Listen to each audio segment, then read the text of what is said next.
Welcome to Bram Radio, episode number what? 23. All right, man. We're glad you're here. Hey, shout out also again to Emrod, Michael Rodriguez, my man, for letting us use the music. And also, like, subscribe if you want. I don't really care. I'm just glad you're here right now. And today is special. I got a buddy of mine here today who has an amazing story. Born in the early part of his life, grew up in Africa, moved to the Bronx, and somehow made it through buds. We'll get to that. Team guy's just an amazing legend. He's a author, he's a screenwriter, a director, an actor. You may have seen him in the movie Plane. And he was, number 3 or number 4 on that movie? Maybe 5, right? Like that, with Gerard Butler. Yeah. Transformers, Ambulance, yes. Yes. We just saw that not long ago. I'm like, that's right, I forgot Remi was in this. Yeah. My man, Remi Adeleke. Hey, glad you're here, man. Yeah, glad you're here. Yeah. So, and I know everybody knows that he's here because you guys already just saw the some of the clips and stuff that we played, but I just get excited and I want to always pump up my dude whenever I get to be around him. But thanks for being here today, man. I'm so stoked that you're here. Hey, thanks for having me. This is cool. You've always been a blessing to me, man. Yeah, so it's always cool to connect with you, brother. Thanks, man. Yeah. This is like I think you're like the first like real celebrity that we've had. I want to go that far. Far from a celebrity, man. Man, we've had some pretty cool guests, but I think you guys will be stoked on this one, especially when you hear some of his story and some of the stuff that you have experienced in your life, and we were talking before this, because I see some of your mom stuff on Instagram, what she's doing. Like your mom is an absolute beast, and she's just, fitness fanatic, and so she's out there she's crushing it. Older brother, is an engineer in DC. You got this amazing wife. She's a doctor, and then you have these 4 babies that are just out there just doing stuff, and just sports and school, and you guys are doing it all, man. This is an example of what a real man is, and I'm again, man, stoked to have you here. Thanks, man. Thank you, brother. Appreciate it, man, and thanks for setting an example for me, man. I've been watching you for a long time, and you've been like as I said earlier, you've been a huge blessing and inspiration to me, especially with these businesses that you have built and everything that you're doing, and not just in business, but for the church, and it's just been amazing, brother. Thanks, man. Appreciate it. Yeah. Dude, talk to me about you, because I'm fascinated by your book, Transformed, right here. Yeah. Dude, guys, if you're an Amazon shopper, everybody I know has an Amazon subscription. You need to go ahead and get this book, Transformed. You need to get them both. These are both amazing books. We'll get to these in a second, but the book Transformed really goes into your childhood, like where you came from, and everybody's like, oh, Navy SEAL. I want to hear about the Navy SEAL stuff. But to me, is what is most fascinating about a lot of team guys is they're such an interesting cross section of society. You take any SEAL platoon, or you take your Buzz class. You got the dude that used to be a stripper. Then you got a guy that was a real estate executive. Then you got the guy over here who was a pro triathlete. Then you got this guy over here who flipped burgers, and that's all he talks about. You got this guy. We had a guy in our Buzz class who he knew every Harry Connick Jr. song. Every one. Wow. And every day throughout all of Buzz, he would sing a different Harry Connick Jr. song to the instructors. So there's this weird cross section of society. Your story is fantastic. Thank you, brother. Tell me about the Africa, like growing up in Africa, how that worked. Yeah, so my story, I always tell people all the time, my story actually starts with my dad's story. He was the firstborn son to my grandfather. My grandfather had like eight or nine wives, and he kept on having daughters. And then my father was born, and my grandfather was a chief of the Yoruba tribe, and which, in Western culture, European culture, royalty is referred to as king, queen, prince, princess, so that sort of thing, duchess. In African culture, especially West African culture, royalty is referred to as chief in your last name. So my last name Adeleke means the crown is supreme. My full name is actually Ade Remi, which means the crown has appeased me. And then Adeleke is the crown is supreme, or the crown is above. So that was my grandfather. He was a chief. He was Chief Adeleke. And then he had my father. And my father was the firstborn son, so he became, a chief as well. And long story short, my grandfather died when my father was 8. All the wives scattered. My dad ended up going down to the southern part of Nigeria, Lagos, and there were Christian missionaries there. And they didn't just teach the Bible, but they also taught math and science and literature. And so my dad was a savant. He was raised Muslim because my grandfather was Muslim. So he had memorized the entire Quran. But once the Christian missionaries came, he memorized the Bible, but he also memorized mathematical equations and everything about history. I mean, the dude was a genius. He ended up getting a full-ride academic scholarship to study engineering and architecture in London. Went there, got his bachelor's and master's. Ended up being one of the first black men on the board of the British Financial Planning Council. And then he was one of the first black guys on the board of the World Trade Center in New York City. And he built a lot of his wealth and expertise in his wealth and businesses in the West. But then after a number of years, he decided, I want to go back to Nigeria because Nigeria is very rich in resources, cocoa, gold, natural gas, oil in abundance. And he knew that if Nigeria could turn around the corruption and get organized, and specifically get organized in a central location, then it could be like Saudi Arabia. It could be like America because the resources are in abundance. And so went back to Nigeria, ended up buying a massive plot of land in the 70s called Marico. And his goal was to turn that around and turn it into a Wall Street, like an African Wall Street. And there was a military coup, and I believe in the late 70s, early 80s. And once that happened, the military took that land from them. Once the government was reinstalled, that's kind of when me and my brother came around. So my mom and my dad actually met at the Metropolitan Museum of Natural History in New York City. They fell in love. My mom's a New Yorker. She was born and raised in New York, and fell in love, got married 5 months later. And my mom moved to Nigeria with my dad. And so then my brother was born and then I was born. So when I was born, my dad had just got essentially awarded, not his land back, but he got awarded compensation for the land that the military had taken. And that compensation was in the form of a swamp. And essentially he took that swamp. Yeah. Because long story short, the Nigerian government said, we're not going to give you Marico back. What do you want? And he said, well, give me the swamp, because my dad was an engineer.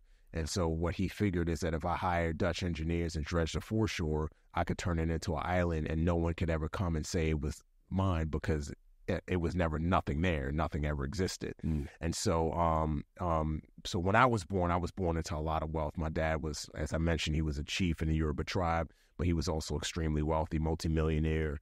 And when I was born, that's when he started to dredge the foreshore and create what we now know as Banana Island, which is one of the first man-made islands in the world. At the time, the name of it was Lagoon City, but it's now known as Banana Island. Some of the richest Africans in the world have estates and massive properties and compounds on Banana Island. And so I was born into the richest of wealth. We had nannies, we had cars, we had drivers, we had horses. We lived on a compound. Me and my brother went to a very prestigious private school in Lagos. I mean, we lived the high life. I remember my dad hosting these very lavish parties, and expats and people from all around the world would be at these parties, and just high-end individuals. And long story short, the Nigerian government is very, very corrupt. And after the land had formed, the Lagos state government came in and said that the Nigerian federal government was never supposed to compensate him with that swamp. And they conveniently waited until that swamp had turned into an actual island. And instead of saying, hey, stop dredging, because they saw my dad hired Dutch engineers from the Netherlands. He brought in all this equipment into Nigeria to create this island. And nobody said anything. I mean, they all saw it, but they conveniently waited. And my dad, he was like, no, this is my island. And the Lagos state government took it from him. And my dad went to court to go fight him. And all of my dad's assets were wrapped up in this island. So much so that my mom would tell my dad all the time, listen, you need to put some money in the States, because if I don't trust this government, I don't trust this system. And if something happens, we're going to lose everything. And my dad was like, nope, my priority is my country. let's get this island fully established. Let's get the construction and the buildings and everything done, and then I'll put millions of dollars in the States. But right now, I'm going to put every one of my assets into this island. And he did. He leveraged the compound. He leveraged his art. I mean, he leveraged absolutely everything. His other businesses, all for the development of this island. He was all chips in. And so when that happened, that's when we essentially lost everything. My dad died 3 weeks later. He was essentially poisoned.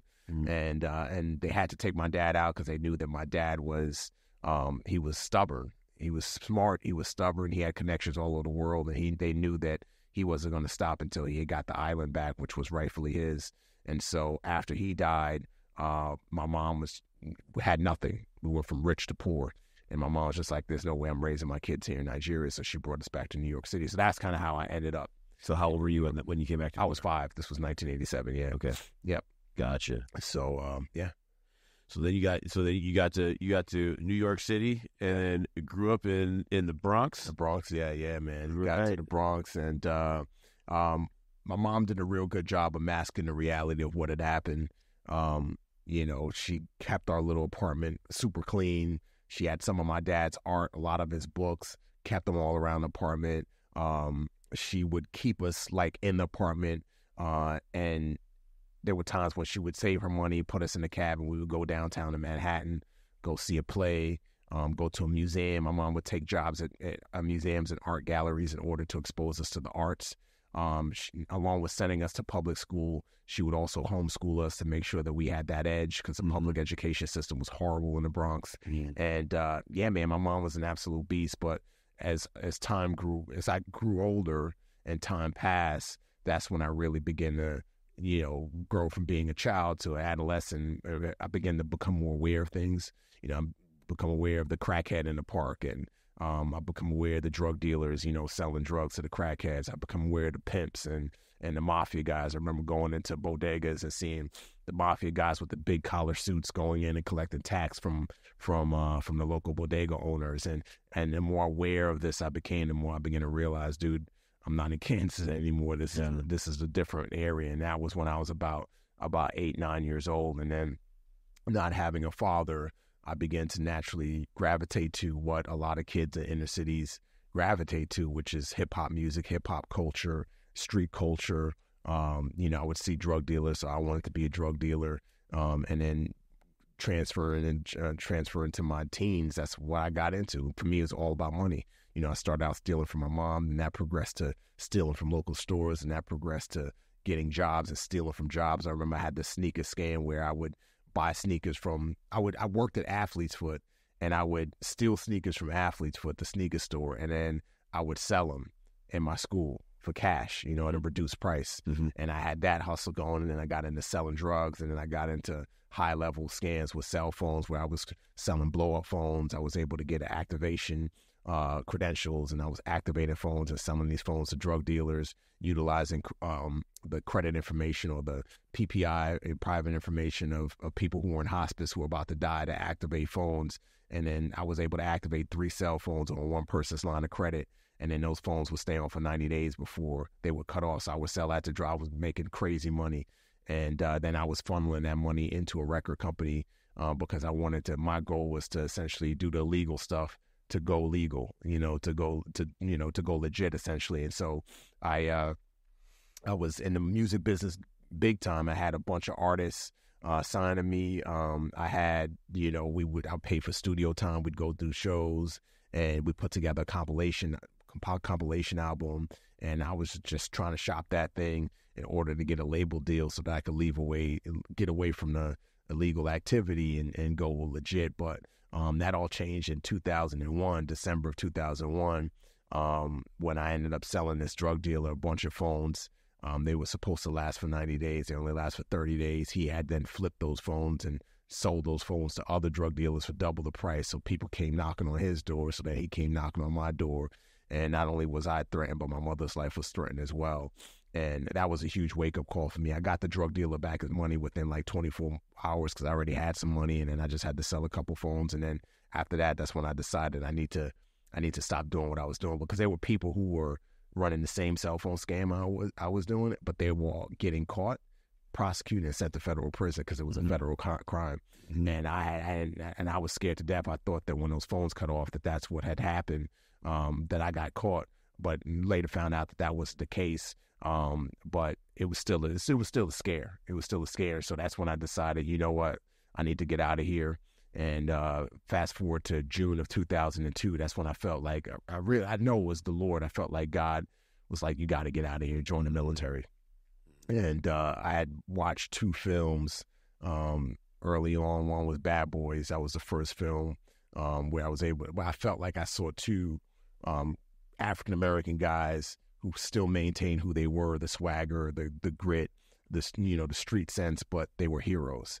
And that's when my eyes opened a bit. And I was just like, man, I could be a hero. And then the following year, The Rock came out. And that was the first time I was exposed to Navy SEALs. Yeah. And then it was after watching that film when I said to myself, I was 15 at the time, I said, if I ever turn my life around, that's what I would do. So fast forward to when I was 19 and, deciding, all right, I'm going to go into the military. I knew that I was going to go into the military to be a Navy SEAL. And I went to the Navy recruiter's office, and there's a lot more to the story.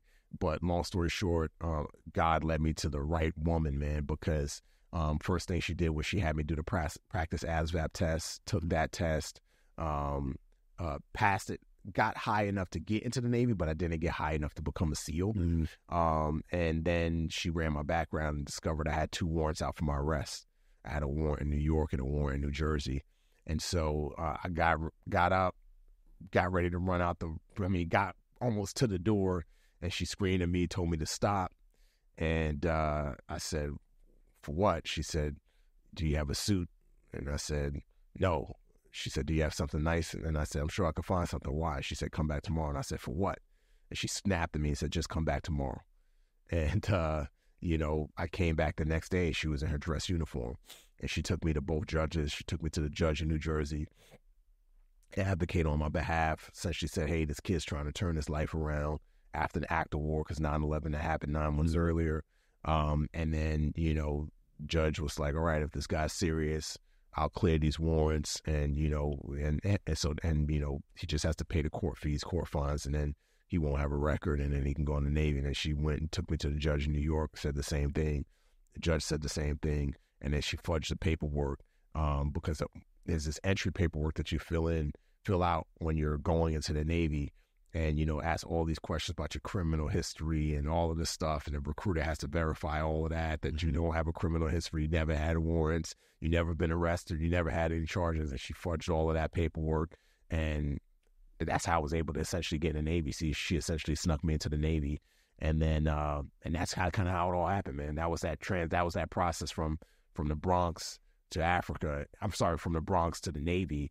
And, man, it was the best decision that I made, one of the best decisions that I made, because if I would have stayed in the Bronx, man, I would have definitely ended up dead on prison. Kind of like what you talked about earlier, offline about, power and patterns, you know what I mean? Like, I had to break the power but I also had to break the pattern. The only way I could do both was by actually getting out of that environment and going somewhere that was diametrically, opposite of where I had been. Where there did you get your relationship with God in order? It wasn't until the teens. Later. Yeah. So in retrospect, like you turned around, you looked back over your shoulder in the course of your life, and you were like, I can see all these spots in my life where God had his hand on me all the way through up until where I'm at now. And now you have all this. I think the best term for it, I don't even think it's a term, but retro evidence. Yes.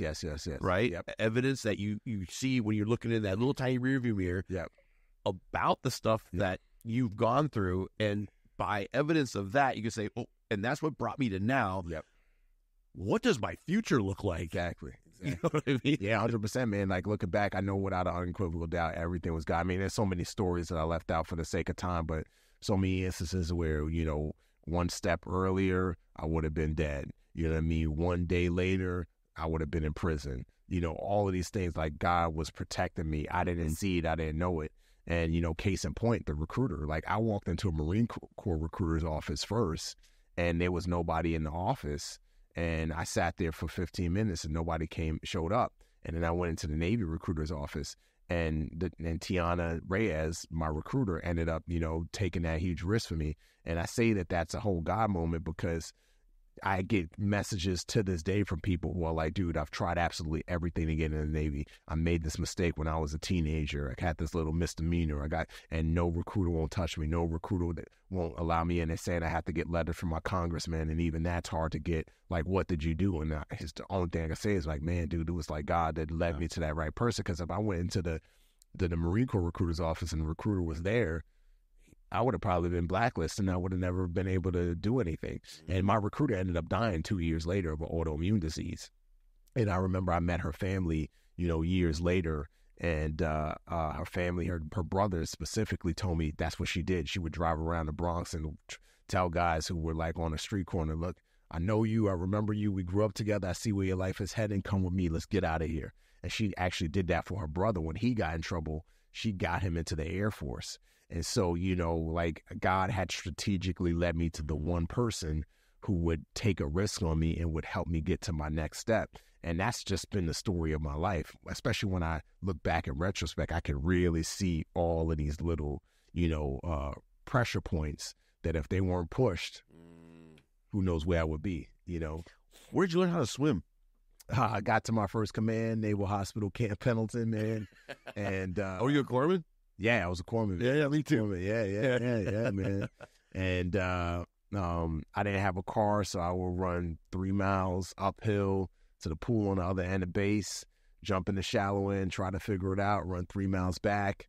And then finally I humbled myself and I asked the lifeguard, at the tower, hey, can you talk me through this? And the lifeguard started talking me through what to do.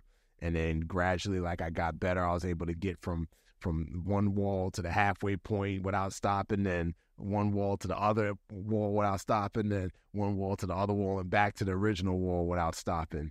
And it was a process, man. It was a process. and then I met this lieutenant colonel, I'll never forget, because I would run, uphill it was far. It was like 3.5 miles, I mentioned. And I remember getting to the pool locker room one day, again, going to like looking back and God putting these people in my life.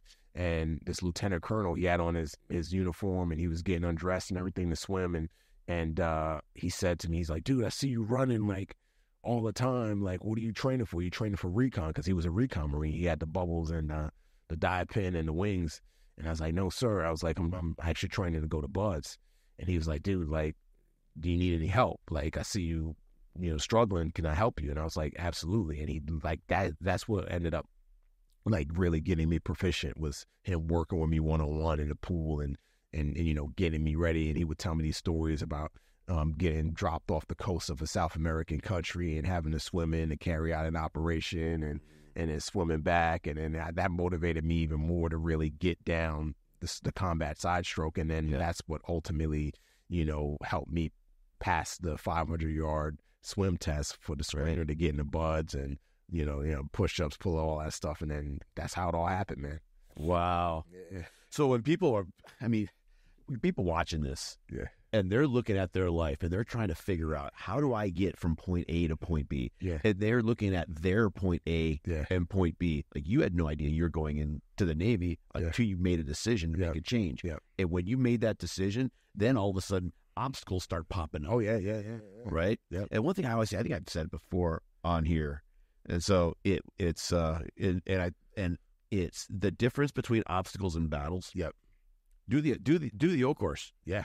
And skip an obstacle. Yeah. See what happens when you get to the end. Yeah. There's going to be a dude in a blue and gold T-shirt, and he's going to be getting on you, and you're going to be doing it again. Yeah. You have to do every obstacle. Yeah. Every battle. You don't have to fight every battle, because if you fight every battle, you are going to take casualties in the battles that you're not supposed to fight. Yeah. And you need those resources to fight the battles you're supposed to fight. Yeah. And here's you. And you're going through life, and you're sitting there. All these things are popping up in front of you. Like, oh, I want to be a SEAL. Cool, I'm going to go and do this. And I need to learn how to swim. Yeah. And so many people would have quit there. Yeah. And not just learn how to swim, get the ASVAB scores, high enough. Yeah. You take the ASVAB, and not only do that, learn how to do a push-up, because I was skinny. So it was like there was the obstacle swimming, but then there was a fitness obstacle, because I wasn't strong at all. I could barely do a push-up. I couldn't do a pull-up. But then there was the academics obstacle as well, because my ASVAB scores weren't high enough to get in the Buds, so I had to retake the ASVAB test once I got to my command. So, and I tell people all the time, when you have a dream, you're going to always have obstacles in the way of that dream. Otherwise, it wouldn't be called a dream, right? Because a dream is something that's hard to attain. And you can make one of two choices. You can either throw your hands up and say, man, there's too many obstacles in my way. I can't do this. I can never get over this. I can never get over this struggle. I can never get over these obstacles and quit. Yeah. Or you could just put in the extra hard work in order to overcome whatever deficiencies, AKA obstacles that are in your way, so that you can achieve your dream. I truly believe that any dream is achievable, but you have to do the work. The problem is so many people don't want to do the work. Even if it's something as simple as getting over an addiction, that's attainable because other people have gotten over addictions, whether it's pornography addiction, whether it's alcoholism, whether it's drug abuse, whatever the case. Like, everybody has the potential. I own a apparel company called Kedgeware. One of our shirts says unlimited potential. And on the back of the shirt is an MRI of a head, and you see in the brain matter, the words unlimited potential make up the brain matter. And the reason why I did that is because I wanted people to see that shirt and understand that we all have unlimited potential, which means we can all achieve. Like, obviously, a human being will never be able to fly. You know what I mean? Like literally, like jump, levitate, right? But there are specific dreams most dreams are attainable, but you just got to do the extra hard work. And that's what I had to do. I started from ground zero. I remember running to the pool the first time and I was just like, wow, this is really, really hard. And then I remember getting in the pool and not even be able to get a quarter of the way. And same thing, I was like, man, this is hard. But I just kept on showing up, and that's what it's all about. Man, that is awesome. Yeah. So you what Buds class? 266. 266. Yeah. And how'd Buds go? Buds was a kick in the nuts, man. I mean, it was rough, man. It was, I mean, you know the deal, man. Oh yeah. The worst part of it for me, the swims, man. The swims were a kick in the nuts, man, because I never swam in the ocean before. And so the 2 mile time ocean swim was a problem for me. Just so you know, I know I'm like, just for the sake of time, I'm cutting out because I was in 250, then I, got to dive phase, got dropped to 250, went back to First Marine Division, which is another story in and of itself. And then I went back and then I went from there back to Buds and made it through. So I don't know how many, I just jumped to 266. Sure. Yeah. 266.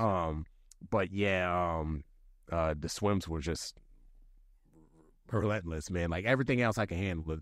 The 4 mile time run, obstacle course, surf torture, drown proofing, all that stuff. The swims were just the hardest part for me, man. Yeah.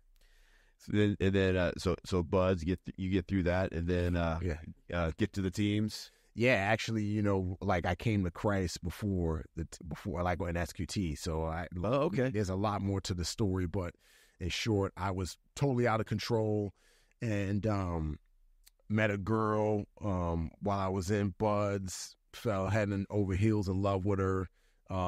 She was a Christian at the time. She's now an atheist, which is interesting, but one of the things that she would love to do was go to church on Sunday. And she told me, she was like, if we date, you got to go to church with me. So I was willing to do whatever I needed to do to spend time with her, to get close with her. So I would go to church with her. And then gradually over time, I pulled her away from the church. But like, when I got to Static Line Jump School, which was right here, I ended up on my second jump. The winds were really high. We were down at Brownfield. The winds were really high. It's a lot more to the story. I was the number 3 guy, but then when I jumped in the stick, when I jumped out, I became the number 4 guy because I fell faster than the number 4 guy, and the DZ commander was yelling into a microphone and into the radios that we had and said, "Hey, number 3 guy, turn into the wind, turn into the wind, turn into the wind." Mm-hmm. And I was the number 3 guy, but I didn't realize that I had became the number 4 guy. So he was actually screaming at the number for a guy who had became the number 3 guy. And because I was already into the wind, and the winds were really, really high, he just started screaming more into the microphone, turn into the wind, turn into the wind, turn into the wind. So I was like, this is my second jump. Maybe he knows something I don't turn know. downwind. So I turned because I thought he was talking to me, and I turned, and as soon as I turned, the winds were so high, I just started coming in faster on the, and I hit the ground, man. And as soon as I hit the ground, my ankle shattered, dude. Snap, crackle, and pop. And I broke my medial malleolus, and I got up to walk, and I just collapsed. The bone was just slipping all over the place. And so I knew I had to make a decision, because you got to go check in with the medic. That's the first thing they have you do. And I was like, man, I got to hide this injury, because if I already broke my ankle on my second jump, who's to say I'll heal up after 6 months, come back and break it again. And then I had another 6-month period. And so I went, and she saw me limping. She was like, what's wrong with you? And I had actually broke my right ankle, and I told her I think I twisted my left ankle. And she said, take your boot off. Took my boot off. She was like, yeah, I see some swelling there, but you should be fine. So she cleared me. And thank you. Yeah. And then I got on the bus, told the guys in my class, I was like, hey guys, this was going on. And he was like, don't worry, we'll help hide the injury so you could do your last, because we were going to do the last 2 jumps. But as soon as the bus pulled back into the hangar, then the instructor was like, hey, we're calling it. The winds are just way too high. We can't do any more jumps for the day. So I was like, dang it. So I went, buddy of mine helped me to my car, got to my apartment. My buddy helped me up the steps. As soon as I crossed the door, I collapsed, man. I couldn't walk, man. And I had to crawl all around my apartment. And my buddy of mine who played he played football at SDSU, he came over the next morning, and he spatted up my ankle, and then went back to the hangar. And the first thing they had us do was practice PLS. And, dude, so I remember like going up, limping up to the top, did a practice PLF. Yeah, man, it was a kick in the nuts. And the instructor was like, that wasn't right. You didn't land properly, because I couldn't land properly, and do it again. So they kept making me do it. And mom, it was excruciating. And then they're making it worse while it's happening. Yeah. And then the medic, she shows up, and she's like, wait, stop it. Like, he sprained his ankle yesterday. I already looked at it. Stop making him PLF. Let him, he'll be fine. You're just making it worse. He sprained his ankle. And I was like, thank God, man. And my whole class was looking at me like, yo, this dude's nuts, man. Like, this dude's nuts.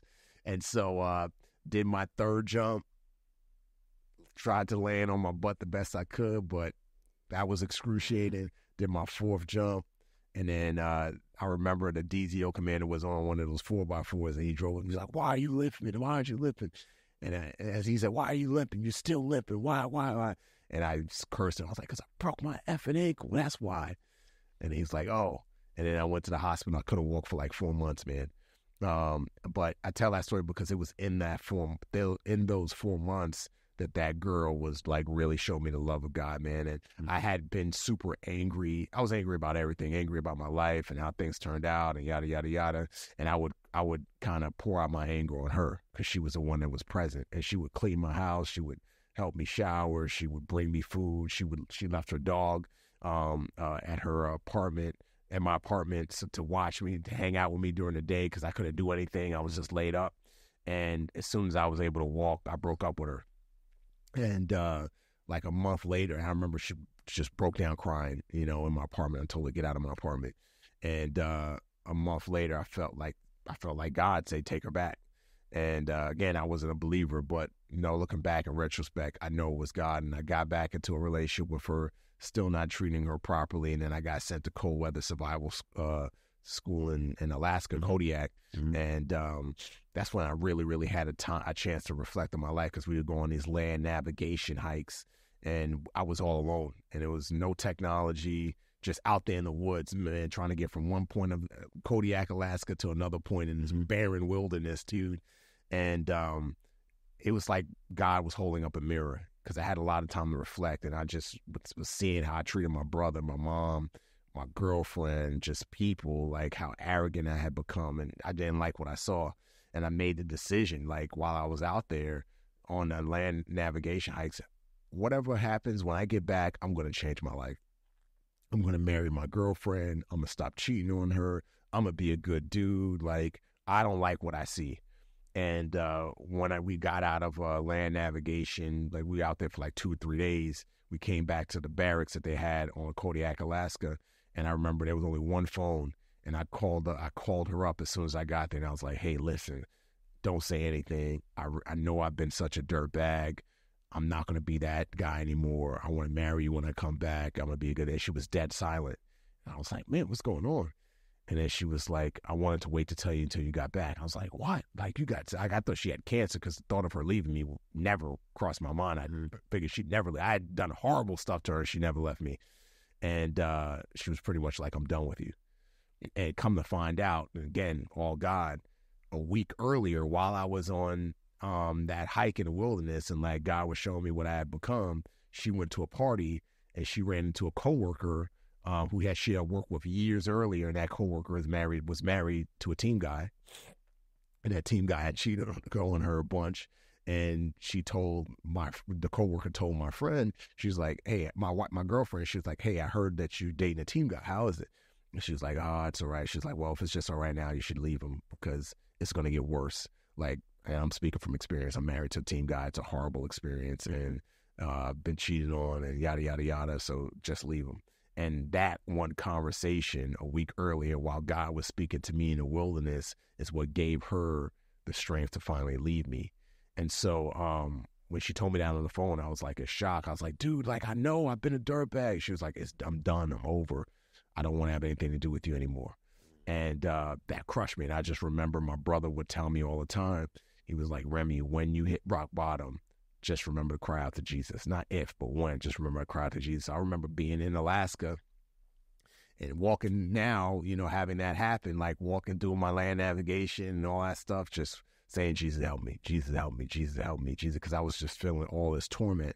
And then when I got back from Alaska, she came to my apartment to pick up her stuff, and I was just like, yo, please, take me back. Like, give me a chance. Like, like I'm destroyed. Like, I tried to fix myself, and I realized that it was too late, but you got to give me a shot. And she was just like, no, I'm done. So then, like, the words just came out of me. I was like, all right, if you're not going to take me back, can you at least take me to church?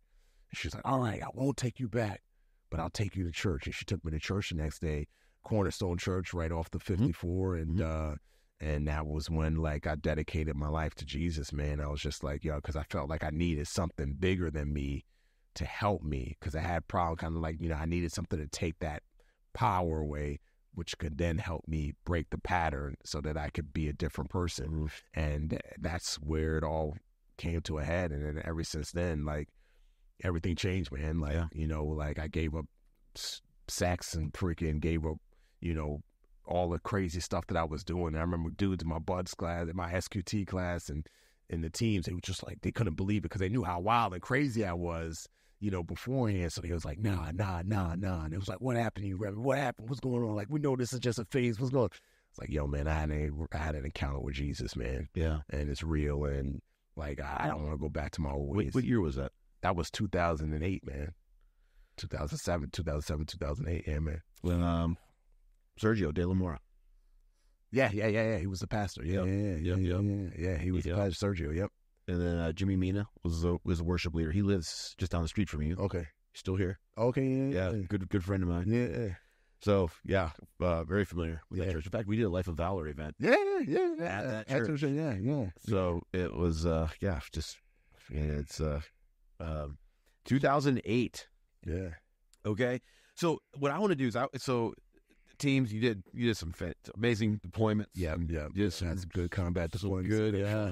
Got amongst it. Yep. I was an ASO guy, so I got to live best of both worlds, man. Doing the meetups with sources, collecting intel, and then using that intel to build intelligence packages and kick down doors, man. So a lot of DAs, man. Just a lot of cool stuff, man.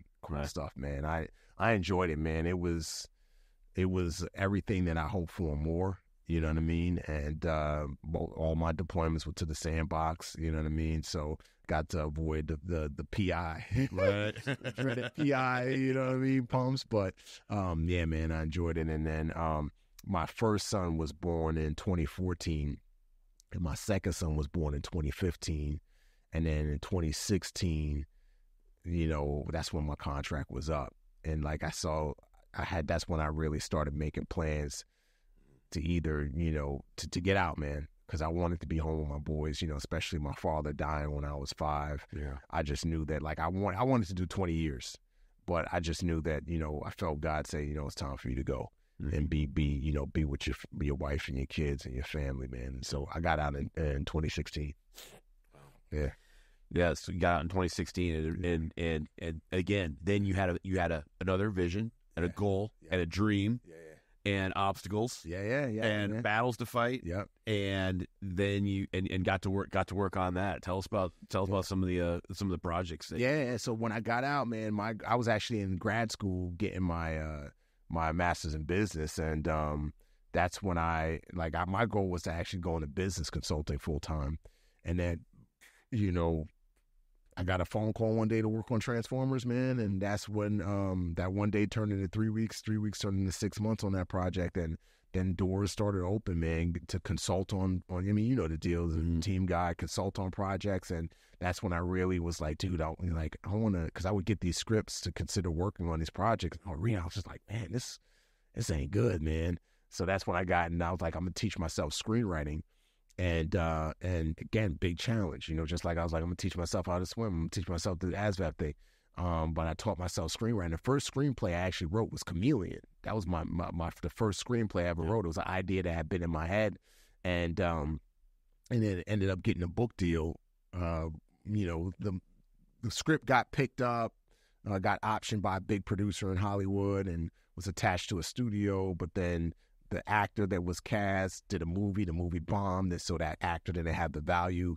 And so, but the blessing was I was able to get paid from a book deal for Chameleon. But anyway, learned screenwriting, and then from there, decided, dude, because of my experience with Chameleon script, I don't want to just write a script and then wait for a director to attach. I want to learn how to be a director. So I just started, yeah, man. I was like, I'm going to learn directing. Or achieve much, Remi? Come on. Yeah, man. I was like, I'm going to learn directing and then, started out with my first short, which is the organ harvesting short film, The Unexpected. And the reason why. Unexpected? Yep. Zach, you got that? Is it on? Can we pull it up online? Yep. So YouTube. Unexpected film by Remi Adeleke. Yeah. So explain what's going on here. So this is based on a true story around the international organ harvesting ring. And in this particular, when people hear the term human trafficking, they tend to focus more on sex trafficking, but human trafficking is a blanket term. There's so many subsets under it. There's organ harvesting, forced labor, forced marriage, and then sex trafficking, and then other forms of human trafficking as well. People being used as mules to move drugs in our places. And so this particular film focuses on organ harvesting, which is a multi-billion-dollar industry. As a matter of fact, Cairo, Egypt is considered the organ harvesting capital of the world. India has a huge organ harvesting problem. Mexico has a big organ harvesting deal. The cartel will get involved in a lot of that. A lot of Americans are traveling down to Mexico to purchase organs on the black market.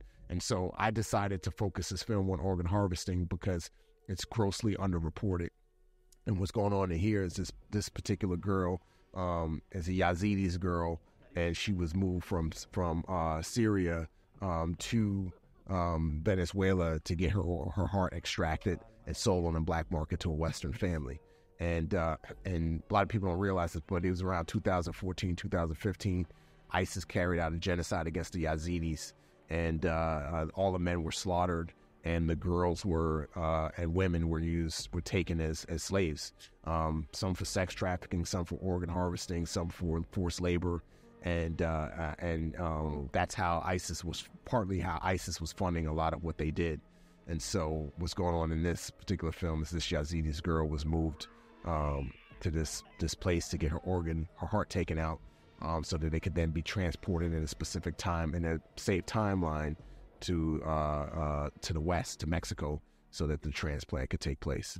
So I decided to do this, and I didn't think anything of it, man. I just figured, let me just make this short film. And then Hollywood came knocking. A bunch of people watched the short, were moved by it, and said, this needs to be a feature film.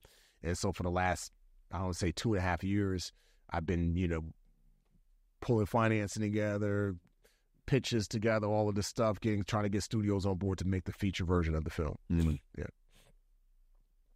Man, that's awesome. Yeah. That's so cool. So, yeah, man, I taught myself directing. That was the first thing I directed, and then directed another project, a little short commercial, then directed another short film that you helped me out with, The Chameleon, which was an adaptation of a chapter in the book. Yeah. And then actually last week I got hired to direct this unscripted sports series, really inspirational sports series for a production company. And it was just a pilot, but it was really, really cool. Got to, interview some really dope athletes. Mm-hmm. And yeah, man, so it's just been kind of progressive. But as you said, obstacle after obstacle after obstacle after obstacle, Buds was one thing, but trying to make it in the film and TV business as a filmmaker is a whole nother thing, brother. I get asked so many times from people, because I do a lot of mentoring, coaching. Yeah. One of the questions that I always get is just, hey, Bram, so this is the thing that I want to do, and how do you go through, and they're all questions based on adversity. Yeah. How do you get from here to there? Yeah. I can't even see there. Yeah. I said, well, a dream and a vision are two different things. You have to be able to have a vision for something when you see it, and the Bible even talks about the age differences that happen. Young men dream visions, old men dream dreams, and I think that the dream and the vision have to coexist. You have a dream. Your vision is going to be the vehicle is going to get you there. Yeah. And if you lose one of those, if you lose the vision that's going to get you to the dream, you're gonna lose that guide. Yeah. And so when you're going through all of your stuff, I'm fascinated. Yeah. I'm fascinated by this, because it's just the guy who's just willing to show up. Yeah, that's it, man. Just show up. Just keep on driving, keep on working, and you just keep on showing up. That's it, man. That is,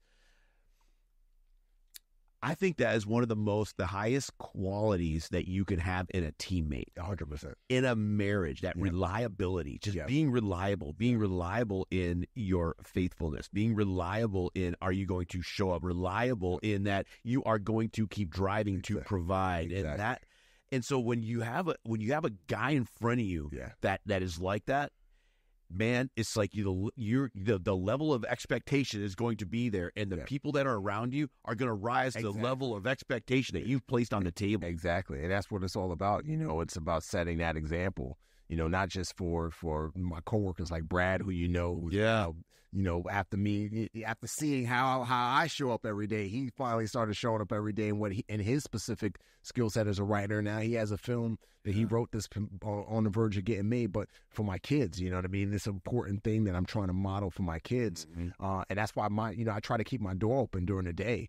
So when my kids get back from school, or my little ones, when they're at home with the nanny, they can come in and see, hey, Daddy's working. Daddy's not quitting. Daddy's not giving up. Daddy's showing up every single day. Mm-hmm. And why am I doing this in front of you? So that you can have a framework to utilize, so that when you come of age and start reaching that serious adversity, you know that, hey, Daddy didn't have an easy path, but he kept on showing up. That's what I got to do.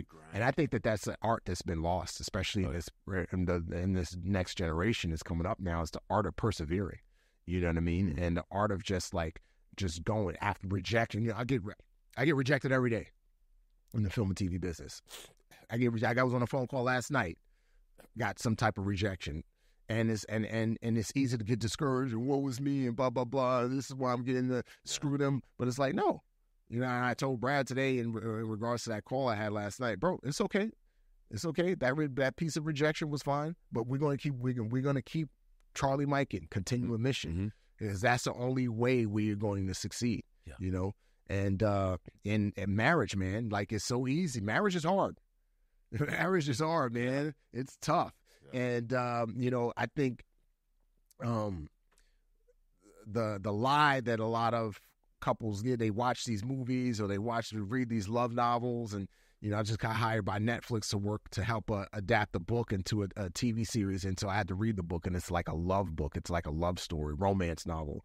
And I was reading, and I was just like, dang, this is where so many people get it twisted, because they read these love novels or watch these movies, and they think that this is what marriage is. This is like, it's supposed to be easy. the couples are supposed to love, both love the same things and like the same things and be so much alike. And that's not the reality. You know what I mean? Like in marriage, like you and your spouse are going to be different. And God uses those differences to sanctify you both and to bring you closer together. But that friction can be hard. But you got to keep showing up and not quit, because it's so easy to quit. That's why the divorce rates are so high. But it's an art. It's an art that's been lost. You know what I mean? I have a lot of guys that they like to get they're going through butts, right? And I have one guy in particular, kid that I mentored. Love this guy, and he's in buds. And he comes to me one day. He comes over to the house and he says, "Hey, I think I'm gonna get married to my girlfriend." I said, "Now? That's your timing? Now? So you're doing one of the most difficult things that a human being can do. Get through buds. Then what you're going to do is you're going to try to do one of the most difficult things that a man can do. Is have a wife. And you're going to do them. You're going to roll both of these big, huge boulders up a hill at the same time. Lose your footing one little bit. And one of those rocks is going to crush you. Exactly. How smart do you think this is? And he was like, "Yeah, I figured you'd say something like that." I said, "It's just some advice, some old wisdom." He went and got married. And I said, "Okay, all right. Well, I'm in it with you, dude. Let's walk through this. Let's walk through this together. Let me know what you need." And it was whatever amount of time. A month later, it wasn't long. A month, maybe 6 weeks, a couple months, whatever. And he came back. He goes, "Hey, Bram. It turns out you were right." And I'm not saying that somebody can't go through buds and get married and have it be successful. And I've seen those stories more so than this one, but I just happen to know this guy at that stage of life. And there's just this, there's the degree of difficulty of things is real. And this you brought up a point about this generation. This generation that we have now, these high teens, low 20s, like that span that they really want to go through buds. They're in that right space in their life where they got green bone, man. They're invincible. But they don't. Many of them don't have the mental capacity to do it. Right now, 77% of military age fighting men will just be disqualified from joining the military because of academics, obesity, mental health, and there's another one. I think it's there was another one. I forget what the other one is. But then and 35% of people in that age group said that they would rather die than join the military. And that's why recruiting is down across the board. And they are struggling for people because people now don't have that what you're talking about, that go get. I'm not going to stop. I am going to keep coming at me. I'm going to keep coming at the problem. I'm going to keep coming at the situation. I'm going to keep going after that dream. That vision's alive. It is real. It is in my heart, and I am driving this thing towards there. And on top of that, man, I know that I have a guide. I know that God is in there every step of the way. I remember one time you came on and did a Life of Valor event a couple times with us, right? At First Bank Center in Colorado. I think it was outside Denver. And you had this message that you were talking about, and I remember I'll never forget it because I was right on the side stage there, and you were talking about light, and what it means to when you are walking and you're walking through a lit area. I remember what the analogy was that you used. But you made a mention of you have a choice to be in light or to be in darkness. You can't navigate life when you're in darkness. You have to have some degree of light. It might be a red lens. It might be a dimly lit room or whatever, but you have to have some degree of light on it so you can see the map, so you can work the compass and the protractor, so you can work you can work your navigation aid, so you can see where you're going. And these kids in this generation No, many of them don't have that. No, not at all. And I think a big part of it is social media. You know what I mean? Oh, man. Like Instagram, right? So it's like they see things and they see people posting in the Lamborghini or the big mansion, all of this stuff, and they see it and they're like, oh, they think that came instantly. You know what I mean? I think that's the perception and that a lot of young people have is these things come in, and why can't I have that? I should have that now. And it's like you don't realize whether it's real or fake. And a lot of what's on social media is fake anyway, but whether it's real or fake, if it's real, it probably took that person years to get to that point, years of grinding. But so many young people, they see it and they feel entitled. They're like, I should have that now. And when they get punched in the face or get rejected, they don't know how to handle that rejection or that punch in the face, that proverbial punch in the face. And so they crawl away and they're not showing up time after time after time. And they quit so easily. And that's the problem, I think. I even see it in like with people from our generation now sometimes, where it's just like, it's so easy to get told no and to just walk away, when I heard something my pastor said the other day. He said, God is in the no's, God is in the yeses, and God is in the not yes, not no, but wait. Mm-hmm. And going back to the importance of having God in our lives, because when we have him in our lives and the no, we know that it's for a reason. Mm-hmm. We know that it's for a purpose. That's right. And we know that it might be for protection, and we don't know what it might be for, but years later, we'll be able to look back on that no and be like, I get it. Yep. Oh, okay. I tell you how many times I've had no's, even in business, being told no and getting investors, no. You're just like, come on. Yep. And I know that there is a reason on the backside. And now in retrospect, I'm like, oh, yeah. Now I know why. Exactly. Now I know why I had that. So, question for you. What's coming up next for you? Yeah, so what's coming up for me right now, Unexpected, the short film we saw a clip. We're working on getting that. We're in the casting process now. We got a studio on board that said they'll distribute the film if we get specific actors for the lead roles, And so we're trying to get that done. Also still kind of raising a little bit of financing on that as well. Hoping to go into production in October. Then I have another film called Winner, which is inspired by Brad's story. Mm-hmm. And, we're hoping it's a small little indie film, 21-day shoot. So we're hoping to try and knock that out like sometime in the next month or so. Yeah. And yeah, man, just that. And got my 2 books, Transformed and Chameleon. Those are out now. You can get them wherever books are sold. I did the audio read for both books. So, did you really? Yeah. So if you like my voice, then you'll hear you can hear it for hours in both books. Yeah, man. So that's what I got going on. I can't stand the sound of my own voice. I hear it all the time because Zach will be in here editing, and I'm in the office across the door. It's just like, Zach, close the door. I can't stand the sound of my own voice. All good. Dude, so you did, So I read Transformed. I have yet to dive into this one. I'll do. That's yours, man. That's your copy. Awesome, thank you, sir. I'm gonna start on that but Transformed, dude. Yeah.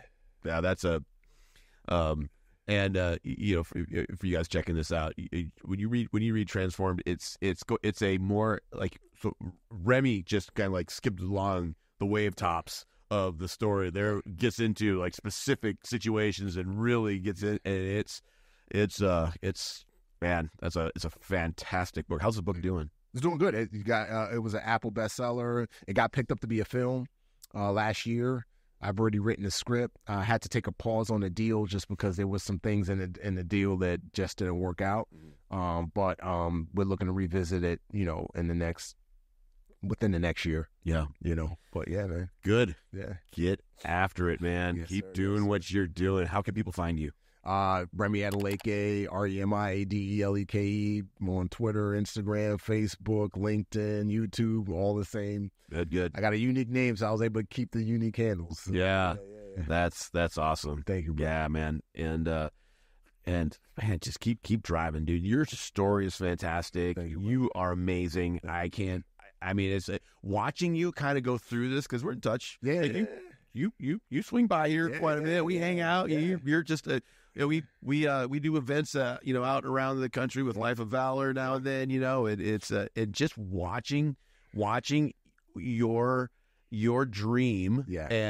and unfold, and being there and having front row seats to the Remi show, man, it's like I've used you as an example to some of the guys that I mentor. You know, Thank you, it's just like, man, you gotta, I think you're gonna be okay. Let me tell you a story, and I'll talk about your story. And it's like I'm like a minute in, you know, it's like, and they're just like, seriously, this guy exists? I'm like, yeah, want me to call him? And it's your story's awesome. Thank you, brother. And your family is amazing. Dude, such good stuff. So thanks for being here, man. I appreciate you. Yes, sir. Appreciate you too. All right, man. Thanks for having me. Absolutely. All right, that's a wrap. Another episode, Bram Radio. Stay dangerous. All right.